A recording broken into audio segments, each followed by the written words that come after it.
Cəmiyyətdə insanların bir-birinə münasibəti, qarşılıqlı hörmət və məsuliyyət hissi ictimai həyatın keyfiyyətini müəyyənləşdirən əsas amillərdəndir. Etik davranış qaydalarına riayət etmək həm ailədə, həm iş mühitində, həm də ictimai yerlərdə sağlam münasibətlərin formalaşmasına xidmət edir.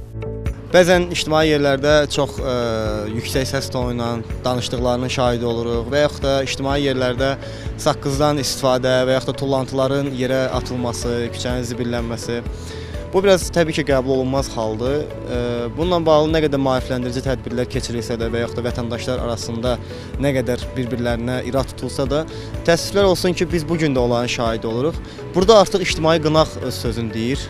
Vətəndaşlar ictimai qınaq yaratmalıdır və digər vətəndaşlar da bu ictimai qınaqdan biraz çəkinməli, necə deyərlər, biraz özlərinə çəki düzən verməyi bacarmalıdırlar. Nəzərə almalıyıq ki, biz bu cəmiyyətdə tək yaşamırıq, biz bu cəmiyyəti fərd olaraq yaradırıq və toplumsal olaraq bir cəmiyyəti formalaşdırırıq.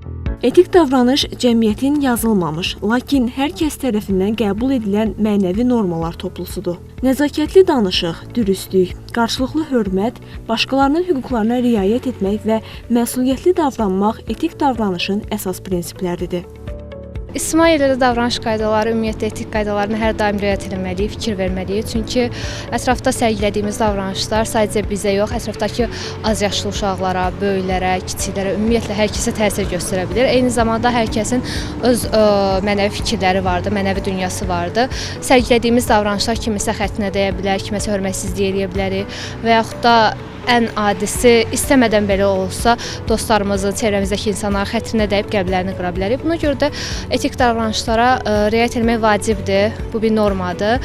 Təbii ki, hər şeyi bir çərçivəyə sığdırmaq düzgün deyil. Amma çalışmalıyıq ki, davranışlarımıza fikir verək, ətrafdakıları incitməyək, ola bildiyincə etikaya riayət edək, hələ də ki, cəmiyyətin bizə norma olaraq göstərdiyi şeylərə. Çünki bunlar vacib, bunlar önəmli şeylərdir.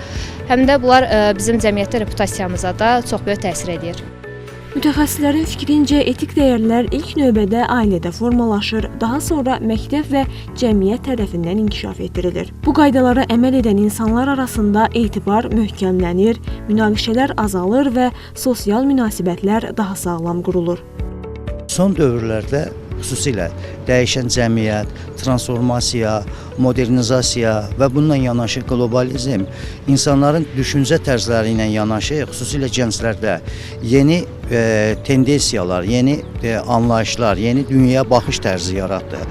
Biz belə qənaətə gəldik ki, bugünkü dövrdə xüsusilə gənclərlə orta nəsil arasında, xüsusilə gənclərlə cəmiyyət arasında bir referans pozukluğu yarandı. Bunun səbəbləri çoxdur. Həm psixolojik səbəbləri var, xüsusilə psixoloqların diqqətinə çatdırmaq lazımdır ki, bu məsələ ilə bağlı ciddi bir araşdırma aparsınlar. Həm də sosioloji tərəfləri var. Sosioloji tərəflərini biz xüsusilə bu şəkildə qiymətləndirə bilərik. Demək, əxlaq elə bir anlayışdır ki, və yaxud da etika elə bir anlayışdır ki, bu kateqorizə ediləcək şəkildə insanlıq aydınlanmanı kəşf elədiyi zaman onu tam olaraq sistemli şəkildə izah eləyə bildi. İlk olaraq bu haqda Kant düşünmüşdü, əxlaqı kateqoriyalara bölmüşdü və onun içərisində xüsusilə də tərbiyəsizliyi ondan ayırmağa çalışmışdı. Və Durkheim söz gəlişi bunu bir anomiya olaraq qiymətləndirsə də, bu sapmalar xüsusilə günümüzdə artıq getdikcə hədmi səviyyəyə çatdı. Biz belə bir müşahidələr apardıq.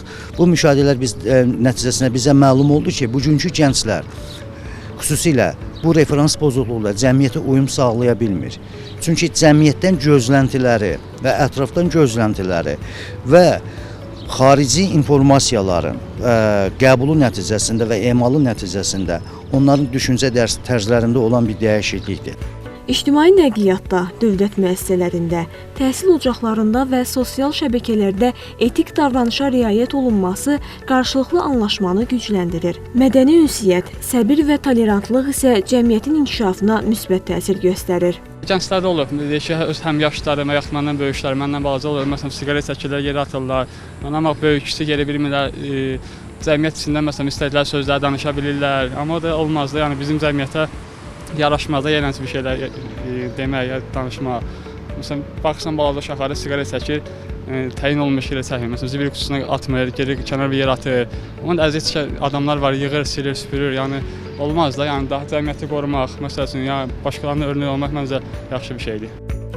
Etik davranış yalnız qaydalara əməl etmək deyil, həm də qarşılıqlı hörmət, məsuliyyət və mədəniyyət nümayiş etdirməkdir. Hər birimizin gündəlik həyatda etik dəyərlərə sadiq qalması daha sağlam və mehriban cəmiyyətin formalaşmasına töhfə verir. İctimai yerdə, kino studiyada və yaxud da belə deyim, kafedə, restoranda bu tip hallarla sıx-sıx rastlaşırıq. Gənclərin davranışları, səs-küyü, oturuş tərzləri, ictimai nəqliyyatda eyni başımıza gələn bir şeydir. Biz bu etik dəyərlərə sığdıracaq şəkildə bir məsələ olmadığı nəzərə alırıq. Bu artıq tərbiyəsizlikdir. Hər hansı bir tərbiyəsizliyi davranış pozukluğu kimi qiymətləndirmək lazımdır. Ancaq belə bir şey də var ki, hər hansı bir davranış pozukluğunu nəzakətli şəkildə ifadə eləmək etik qaydalara ziddir. Hörmət və anlayışın üstünlük təşkil etdiyi cəmiyyətdə insanlar özlərini daha təhlükəsiz və rahat hiss edirlər. Unutmayaq ki, etik davranış hər birimizin gündəlik seçimindən başlayır.